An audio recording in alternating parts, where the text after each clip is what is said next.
David Licauco, abay ipinaglaban ang kanilang bagong magiging proyekto nitong si Miss Barbie Forteza. At ano na nga ba ang kaganapan ni Barbie sa South Korea ngayon? Ang lahat ng yan. But before that, if you haven't subscribed yet to my YouTube channel, please don't forget to like, share, and subscribe at hit mo na rin ang notification bell for more showbiz updates.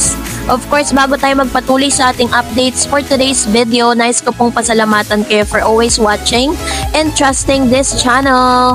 Maraming salamat po sa inyong palagiang panonood at palagiang pagsubaybay sa mga updates po natin. Thank you so much! And of course, let's talk about Miss Barbie Forteza and Mr. David Licauco, no? For today's video, si Barbie Forteza and Kailyn Alcantara is having a blast on their trip to South Korea.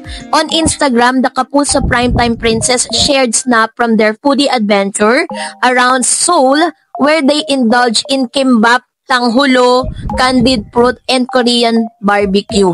Barbie and Kailyn also took a photo of themselves hugging each others while out about in the city. In a separate post, Barbie shared photos of her holding a coffee cup outside an establishment in Gyeongyecheon. Yan, napakahirap banggitin ng pangalan ng lugar. May naka-power nap she equipped.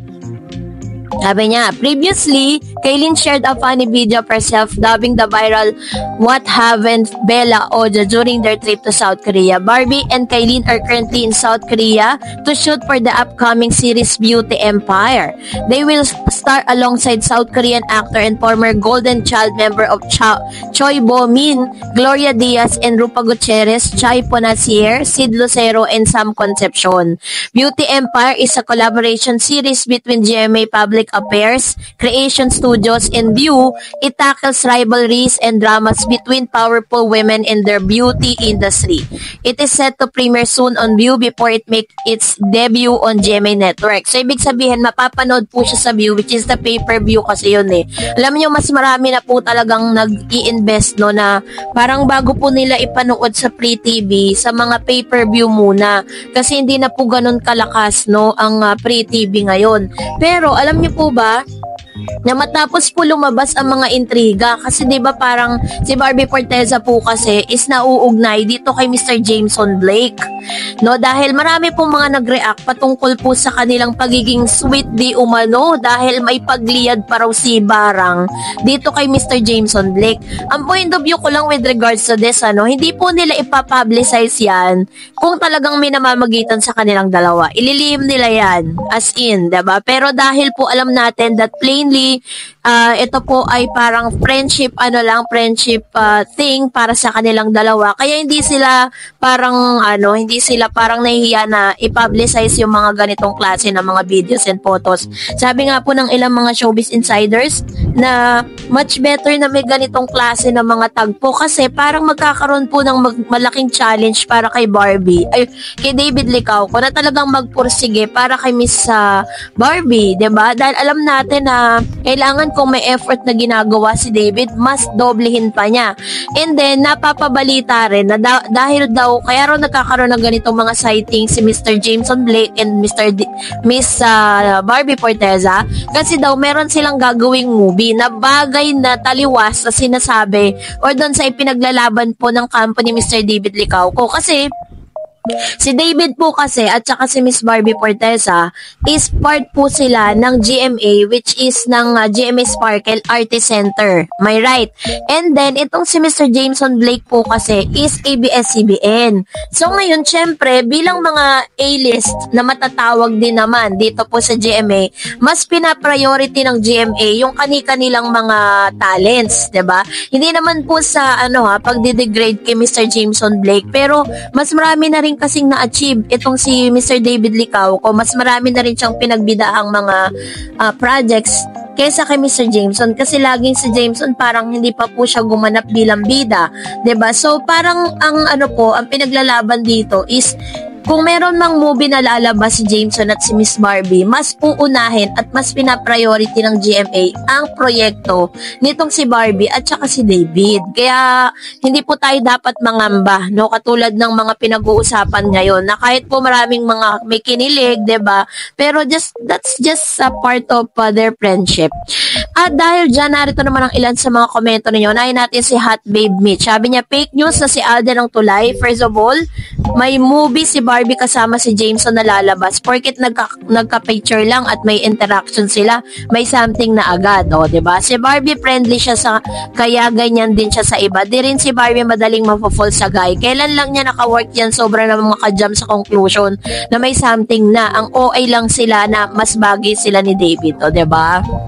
Ito yung sinasabi ko sa inyo. Tama po yung sinasabi niya. Sabi ni Miss Maamins, I agree that D is for David. Very thoughtful for him to send flowers to Mami Ami. And sabi ni Miss Mea Magawa, ba't kailangan pangkabahan? Sila naman talaga. Si David Varda forever pa rin ako. Ever love ko silang dalawa. Wala yan, ex na yan sa akin. Ayan. So ito naman yung kanyang opinion. Mga bashers lang ang magulo, mga walang magawang mabuti, Barda solid, sabi ni Mea Magawa. And so, sabi ni Miss Lolit, Juanillo, Barda forever. Ayan. So, marami talaga magagalit, diba, kapag siniswitch. Hindi pa nga sila nakakagawa na talagang yung yun talagang silang dalawa lang yung bida, diba, sa teleserye. Bigyan muna nila ng magandang proyekto ang Barda. Sabi ni Miss Religioso Potot, forever Barda lang sapat na. Fight for Barda, Barda lang sa kalam. And sabi ni Miss Betsy Kat, kay David lang si Barbie, wala nang iba. Ayaw ko maghiwalay din sila tulad ni Joshua. Sabi ni Miss Maria Dolores Gonzalez, basta ako kay David lang kasi bagay na bagay sila. Dapat tigawan mo na ang parent ni Barbie para kayo Barda Forever Love Team. Ayan. Ito naman yung kanyang comments, ano. And I know that David Licauco is, parang tumatiming, ganyan. Parang gaantayan nga lang silang dalawa. And I know that there's something special between them. Sabi ni Miss Samabok, medyo matagal na din na artista yan si Jameson, pero hindi siya nag-bloom. Kaya ngayon, medyo dumidikit siya kay Barbie. At ngayon, puro pictures nila ang napansin ulit siya sa mga tao. Pero Barbie pala kaibigan talaga, o, diba? Ito yung sinasabi ko sa inyo. Sabi ni Miss Florida Ordensa, kung totoo si Alden ng tulay, maiya din sana na kay Barbie yan. Basta David sapat na. Ingat na lang Barbie. David Licauco, God bless. Ayan. So, salamat po. Totoo naman, di ba? Kahit sino pong tumulay, kahit sino pang mamagitan between them, si Miss Barbie pa rin na magde-decide at the end of the day. Sabi ni Miss Josephine, mga kabarda, may movie sila, 77. Dami hanas, lawakan isip, trabaho lang, madikit lang, hanas, sagad. Hindi ganyan si Barbie, desente si B at isa pa palagi kasama ang daddy ni B. So, yun pala yung kanilang movie na 77, ano. Another one, sabi po ni Miss Christian Laceda, okay lang naman kung magiging love team sila, bagay sila. Anyways, walang Barda, binuwag na ng GMA. Kaya lang taga-ABS si Jameson, sana lipat na lang si Barbie sa ABS para maalagaan ang love team nila ni Jameson. Magaling mag-handle ang love team ang ABS-CBN. Hindi naman totoong binuwag ng GMA ang Barda. Wala naman pong ganun, ganap, diba? Sabi naman po ni Miss Casino, honesty, cute din naman si Jameson and I heard na magkasama sila sa movie na P77. Kaya lang I don't think na may something going on sa kanila. Grabe naman sa pagka-judgmental ng tao ng mga tao ngayon. Magkasama at magkakwentuhan lang sila na agad. Ano yun? Plot lang sa isang movie na sa loob ng isang oras may relationship na agad na nabubuo, kaloka. O diba? Kahit naman talaga sino hindi maniniwala dun sa mga bali-balita. Ginagawa nila yon just to promote the movie itself. Yan yung tinatawag na marketing strategy, diba? And sabi ni Miss Rosalinda, kayong mga ibang barda dyan, ang dali niyong mahusga kay Barbie, Jameson, dahil lang sa mga pictures silang dalawa Paano naman yung pang-kiss ni Barbie kay David? Bale, wala na ba yun? Mag-isip nga kayo. And then sabi ni Miss Maria Fortunato, Susana Isip, ikaw Alden, isa ka pa. Ako, di ako bashers, pero alam ko kaibigan ka, ikaw ang tulay, di ka pa din magtatagumpay. And sabi ni Yani Robles, ang showbiz ganon, GMA7 style kaya, tenga si Jack. tenga si Jack hanggang sa magselos na magka-break na dahil tambal kay David. Ngayon, nagkanim na si David, tinanggihan naman at fair sa iba. Yung pagdikit niya kay kay Jameson, dikta yan ng mga GMA, pasisikatin niya, utusan si Bibi. Sweet close ko, no? Uy, grabe ha. And that's it for today. For more videos and updates, please don't forget to like and subscribe, and please don't forget to follow my Facebook page, Dar Eds TV. God bless everyone.